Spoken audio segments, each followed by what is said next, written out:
Olá, olá pessoal, tudo bem? Gente, então hoje eu trago mais uma aula para vocês, para a turma aí que está se preparando para o concurso público da Prefeitura Municipal de João Pessoa. E claro, né? A banca que vai elaborar as provas desse concurso é a banca AOCP.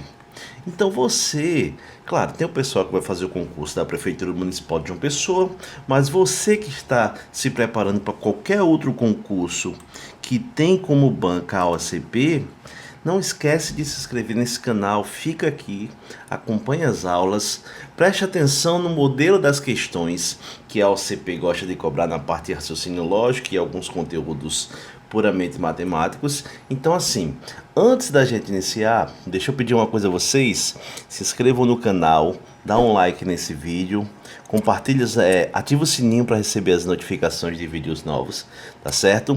Não esquece de se inscrever no canal, é algo prático, gratuito, e vocês vão curtir muito o conteúdo que eu tenho preparado para vocês. Então acompanha comigo aqui, pessoal, ó. Novamente, quando você pega o edital da Prefeitura de João Pessoa, tem lá, né? Raciocínio lógico e matemático, e tem assim, problemas envolvendo frações, conjuntos, porcentagens e sequências. E aí na nossa aula 2 eu falei sobre frações e porcentagens, tá? Esses dois conteúdos aqui, eles são intimamente ligados. Porcentagem é uma fração cujo denominador é 100. Então hoje eu vou continuar nessa pegada, resolvendo algumas questões relacionadas a esses dois conteúdos, e nas nossas próximas aulas eu falarei sobre eu vou dar uma aula só de conjuntos, né? Explicar para vocês como resolve problemas relacionados a conjuntos, problemas utilizando diagrama de Venn e as sequências. Então acompanha comigo aqui, ó. A primeira questão diz assim: em uma escola de habilitação de motoristas de trânsito, os candidatos a motoristas precisam realizar um teste final cuja nota é obtida por uma pontuação que varia de 0 a 10 conforme o número de acertos no referido teste. Para um determinado grupo de candidatos, após a realização do teste final, constatou-se que 2/3 desses candidatos obtiveram notas que variam de 4 a 8 pontos nesse teste final, e que 1/5 desses candidatos obtiveram notas acima de 8 pontos nesse teste final. Aí olha o comando da questão. Dessa forma, a fração irredutível, que representa a quantidade de candidatos que obtiveram notas abaixo de 4 no referido teste final em relação ao total de candidatos desse grupo, é igual a quanto?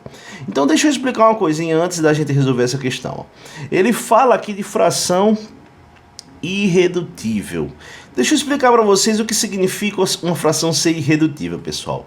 Ó, a gente tem uma fração aqui do tipo 2/4. Perceba que o numerador e o denominador dessa fração, eles são múltiplos de 2. Então o que eu posso fazer aqui? Eu posso simplificar. Simplificar é você dividir numerador e denominador, tá? Pelo MDC, ou pelo máximo divisor comum entre eles. No caso aqui é 2. Então perceba que 2 dividido por 2 dá 1 e 4 por 2 dá 2.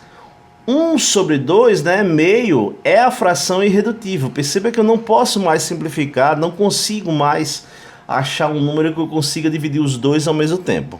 Então fração irredutível é essa. É aquela fração que eu não consigo mais simplificar o numerador e o denominador. Feito isso, perceba o que a questão está dizendo. Ó, vamos lá, a solução da questão é a seguinte. Ele diz aqui que 2/3 tiraram pontuação, né, entre 4 e 8, né? E que 1/5 tirou pontuação entre quanto? Entre não, né? Acima de 8 pontos.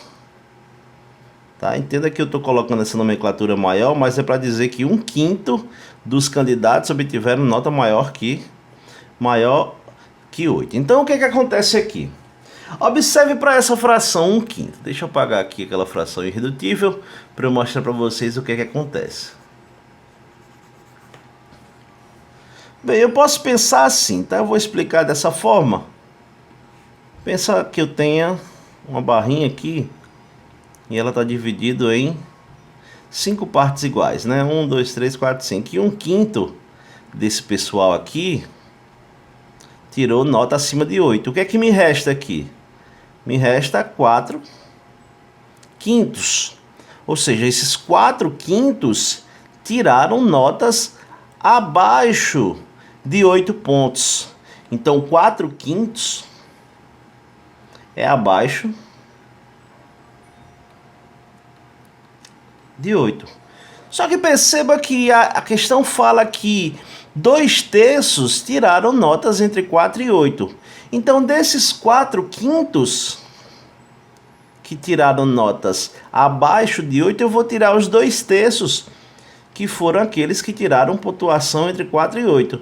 E aí 4/5 menos 2/3, perceba que eu tenho denominadores diferentes. Eu vou tirar o mínimo, né? Como 5 e 3 são primos, o MMC entre eles basta multiplicar, né? Que é 15. E aí eu faço o quê? 15 por 5 dá 3, vezes 4, 12. Menos quem? Menos 5, 10, né?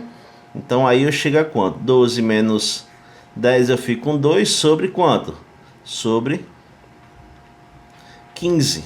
Gabarito, letra D. Percebe como foi simples essa questão? Basta você lembrar, né? Se 1/5 tem pontuação acima de 8, então porque eu tenho 4/5 que tiraram nota abaixo de 8, dos 4/5 eu tenho 2/3 que tiraram entre 4 e 8. Tranquilo, não é, pessoal? Então olha essa questão 2, pessoal. Ele fala o seguinte, ele diz que Francisco ganhou de seu avô a quantia de R$550. Ele usou 3/5 desse valor para pagar algumas dívidas e 80% do que restou ele colocou na poupança. Sendo assim, julgue o item como verdadeiro ou falso. E aí o item é o seguinte, olha o comando aqui do item, tá? Ele fala o seguinte, após pagar as dívidas, o valor que restou para Francisco foi R$220. Então, perceba o seguinte aqui, pessoal, uma casquinha de banana, porque ele dá duas informações. Ele diz que 3/5 de 550 ele utilizou para pagar as dívidas e depois usou 80% do que restou após ter pago as dívidas e colocou na poupança. Então o que eu vou me preocupar aqui é só com 3/5 desse valor. E aí eu tenho 3/5 de quem, né? Eu tenho 3/5 de 550. Lembra, já falei para vocês, de dar o do, né? Na matemática vai indicar multiplicação. Então você tem 3/5 vezes 550. Como é que você pode fazer aqui, ó? Há duas formas. Aqui eu posso dividir 550 por 5. Vou repetir o 3 que ficou, né? 550 por 5 dá 110. E aí 110 vezes 3 dá 330. Ou seja, esses 330 aqui, pessoal, foi o que ele utilizou para pagar as dívidas. Então o que é que eu posso fazer aqui, ó? O que restou para ele, o resto, vai ser os 550 menos o que ele utilizou para pagar as dívidas. E aí eu chego a quanto? Chego de fato a R$220. Então o comando da questão diz assim, após pagar as dívidas, o valor que restou foi R$220. Isso é verdadeiro item, tá? O que é que você poderia fazer aqui para errar? Querer calcular 80% de 220, tá? Aí você chegaria a 176 e ia dizer que o item era falso. Mas toma cuidado, ó, após pagar as dívidas, o valor que restou. Toma cuidado, leiam as questões com atenção, tá? Essas casquinhas de banana acabam fazendo você perder uma questão que no frigir dos ovos ela é simples, bem tranquila. Olha essa questão 3. Eu digo o seguinte, Lucas comprou um pacote de 60 balas, né? Com 60 balas e disse que ia dar 1/3 das balas para o seu irmão João. Não muito satisfeito com a divisão, João pediu para Lucas 25% a mais do que ele tinha lhe dado inicialmente. Em relação a essa divisão, julgue o item a seguir. Mesmo com o pedido de João, Lucas teria aproximadamente 58% das balas, ou seja, ele deu 1/3, depois João pediu mais 25% desse valor inicial, e depois que Lucas deu essas quantidades ao irmão, será que ele realmente ficou com 58%? Vamos lá, né? Como é que você pode pensar nessa questão aqui? Inicialmente você tem 60 balas, e aí 1/3 de 60, né? Você chega a quanto? 60 por 3 dá 20, não é isso? E 20 vezes 1 fica 20. Então, inicialmente, Lucas deu 20 balas para o irmão. Só que o irmão pediu quanto? Pediu mais 25% desse valor que ele tinha dado inicialmente, né? 25% de 20. E aí, se liga uma coisa, pessoal, ó. 25%, quando você tem 25%, é o mesmo que 1/4 desse valor. Ok? Porque fica 25 sobre 100, 25 sobre 100, dá para simplificar, né? Então, o que é que eu vou ter aqui? Eu vou ter 1/4 de quanto? De 20. 1/4 de 20, né? 20 por 4 dá 5. E aí, acrescentando a esses 20 que você tem, você chega a quanto? Você chega a 25 balas para João. Ou seja, João, o irmão de Lucas, ficou com 25 balas. O que é que restou para Lucas? Para Lucas restou, ele tinha 60 menos 25 que deu para o irmão, né? Restou aí 35 balas. Então a questão quer saber, será que essas 35 balas que ficou com Lucas corresponde a 58%? Como é que a gente pode fazer isso? Eu posso pensar assim, né? 35 que Lucas ficou no total de 60.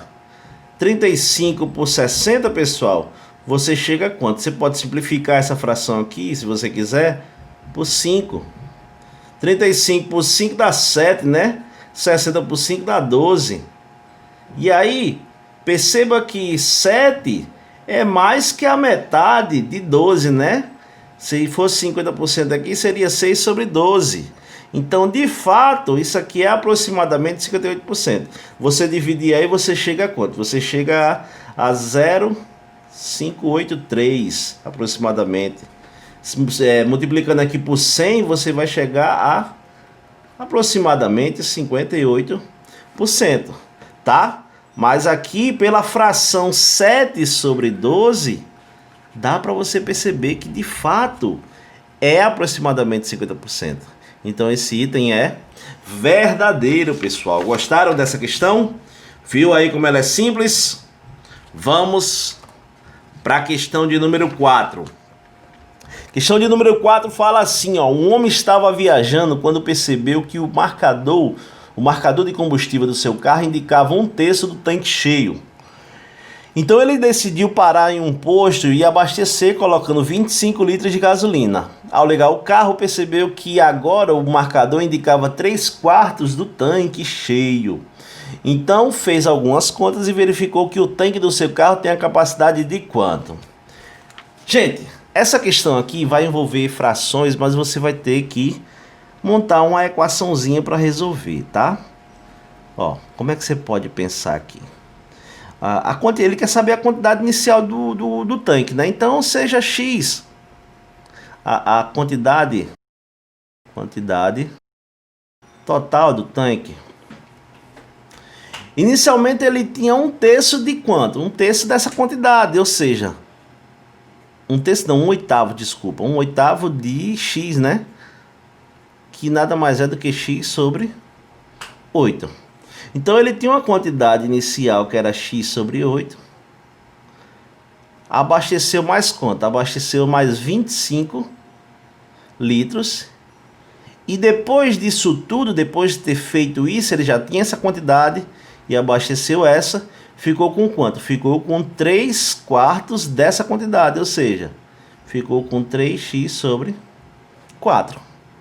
Então a equação que você tem aqui é essa, ó. Vou apagar para que vocês vejam como fica bem montadinho aqui, tá? Você tem x sobre 8 mais 25. Isso é igual a 3x sobre 4. Quando você tem uma equação onde em um dos membros, ou nos dois membros, aparece frações, você tem que recorrer ao MMC, tá? Então aqui você vai tirar o MMC e na equação MMC você faz assim. Ele vai ser o mínimo dos dois membros. No caso, o mínimo entre 8 e 4, né? O menor múltiplo comum entre 8 e 4 é 8, não é isso? Então aqui, ó, 8 por 8 dá 1 vezes x dá x. Lembra, divide pelo denominador antigo e multiplica pelo numerador. Mas quem? Lembra que embaixo desse 25 existe 1. Não é isso? Então 8 por 1 dá 8 vezes 25. Nós chegamos a quanto? A 200, né? Igual a quanto? 8 dividido por 4, 2 vezes 3 vai dar 6x. Feito isso, você descarta esses denominadores. O que é que resta para você? Resta x mais 200 igual a 6x. E aí você pode resolver essa equação assim, né? Você traz aqui o 6 para o primeiro membro, vai ficar x menos 6x e leva o 200 para o segundo. Lembra que quando você inverte de membro, você troca o sinal. E aí você vai ficar com menos 5x igual a menos 200. Aqui você poderia multiplicar a equação toda por menos 1, né? Ou passar o menos 5 dividindo, vai ficar menos 200 dividido por quanto? Dividido por menos 5. E aí, menos 200 dividido por menos 5, você chega a 40 o quê? 40 litros, que foi a letra E. Viu aí como é simples essa questão? Essa questão não foi tão simples, tá? Você tinha que montar essa equaçãozinha e ter esse cuidado na hora de tirar o mínimo, fazer essa passagem de membro para outro. Mas assim, toma cuidado. Eu sei que vocês conseguem resolver questões desse tipo. Olha essa questão agora de número 5. Eu digo o seguinte, né?